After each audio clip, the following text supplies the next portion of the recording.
Every sales call requires 3 pieces of information. That's it. We need to extract 3 pieces of information when we're speaking with a potential customer. If we can extract those 3 pieces of information out, you can make a sale. Stick tuned to the rest of this video.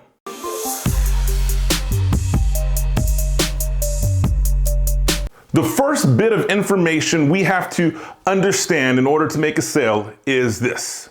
What problem is my prospect experiencing in relation to the service I offer? Now, here's the deal. I understand that many of you watching this video are saying, of course, I need to understand the problem my prospect is facing, which is true.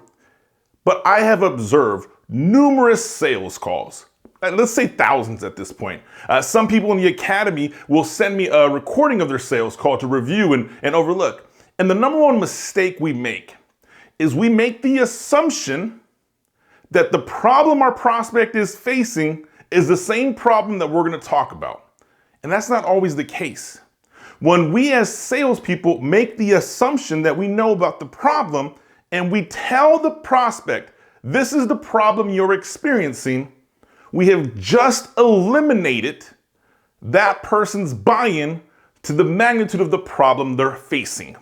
Meaning, if I tell you the problem you have is you're using a Sony camera and Sony cameras do this, this, and this, you immediately become defensive.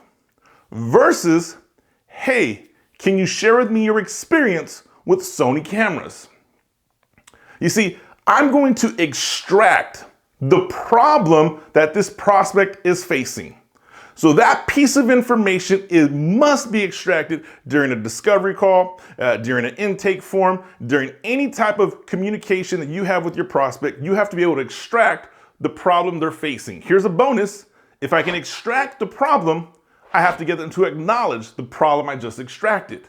So in this same example of talking about the Sony camera, share with me your experiences about Sony camera. Now I'm gonna make something up. I actually love my Sony camera, but now I turn to my prospect, tells me, you know what? When I use the Sony camera, my battery life doesn't really last that long. And that's the problem. Okay, so hey, just so I'm clear, Mr. Prospect, you're telling me the battery life of your Sony is kind of a challenge for your business? Yeah.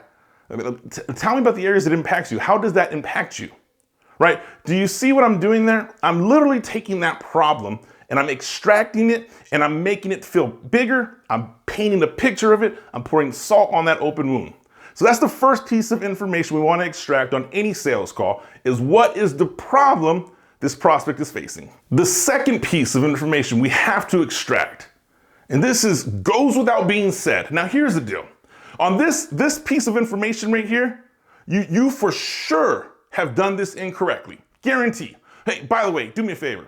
If you're finding any value in this show or this video, do me a favor, smash that like button. Be sure to subscribe. Just literally click right there. Click. Just smash that. We appreciate it, and we'll keep pushing out content just like this. Thank you for our loyal subscribers. Now here's the deal. That second piece of information that you have to extract, super simple. We all know what this one. What is the budget to solve this issue? In other words, I'm saying, how much are you willing to spend to solve your problem? Now, in order for me to have that conversation and a tactful conversation that is consultative, not pushy, that is friendly, not overbearing, I have to be able to understand the problem they're facing, get them to acknowledge the problem, and once I have them acknowledge the problem, then I can say something along the lines like this. What is your plan for solving this problem? Oh, I came to speak to you. Great. What is your budget for solving this problem? Right? Do you see how that goes? I want to ask, hey, what's your plan for solving this problem? Or how did you go about thinking you were going to solve this problem? Or I changed the tone of my voice and I'm like, hey, that's a tough problem, man. Would you mind sharing me? What's your plans for fixing this? Right? All I'm doing is getting this person to tell me what their plan is to fix this problem. And when they tell me their plan, I'm going to go around and saying, what did you budget to solve that plan or to implement that plan? You see, by implementing that plan and painting a picture earlier and getting them to acknowledge a budget, I am now creating a path that this customer is going on, this journey, this progression of making a purchase. So that's the second piece of information. What is the budget associated to solving the problem we just identified? And the third piece of information that I have to extract is equally important as the first two. Can you walk me through your timeline to solve this problem? What steps have to be taken for you to solve this problem? What I'm trying to gain here is what is the urgency to solve this problem for this prospect? So if I can say, hey, what is the journey to make a decision, or what steps have to take in order for you to solve this? Whatever it is that I share, all I'm trying to extract is that little bit of information. How important is it to this person, and how fast do they want to solve it? And whatever it is that they share with me, then I know how to proceed with the rest of my sales call. I just simply have to say, hey, what is the journey to solve this? Right? You know, as the salesperson, as the entrepreneur, that if someone says, I want to solve it immediately, and you have an immediate solution, you know you're in business. If someone tells you, hey, I'm looking to solve this in the next 6 to 12 months, and you say, hey, what's the journey look like? Well, I got to get together with my board of directors, or I need to ask my spouse, or we're interviewing 3 different vendors. Now I know the game I'm playing.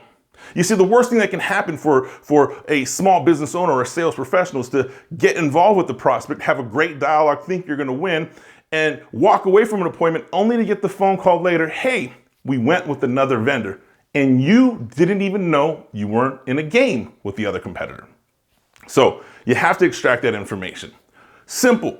Now, if you go on your next sales call and you butcher the scripts that your company gives you, or that you've created, or you've hired a coach to give, wherever the hell these scripts come from, and you butcher those scripts, but if you remember these 3 things of information: problem, budget, urgency. If you remember those 3 things and you have a conversation, just like any conversation you would have, human to human connection, I promise you, you'll be okay on your next sales call. Now, here's the deal. If you are in that position where you have to have interactions with your customers or potential customers, and you're trying to say, hey, how do I influence, or how do I increase, or how do I accelerate this sales process? Do me a favor, smash down below. Look, we are accepting invitations to the Catapulting Commissions Academy. Here's the deal. It really is exclusive, right? Service-based entrepreneurs that work in professional services that have to have a Zoom meeting or face-to-face meeting in order for a customer to buy your product. That's it. That is who we work with. So if that's you, smash down below, click the link, find out more. And if this is not the right time, that's okay. Smash that video, like it, subscribe, comment. We put tons of content out on YouTube, put tons of content out on the website and on the podcast. I'm Anthony Garcia. This is Catapulting Commission Sales Talk. I'll see you soon.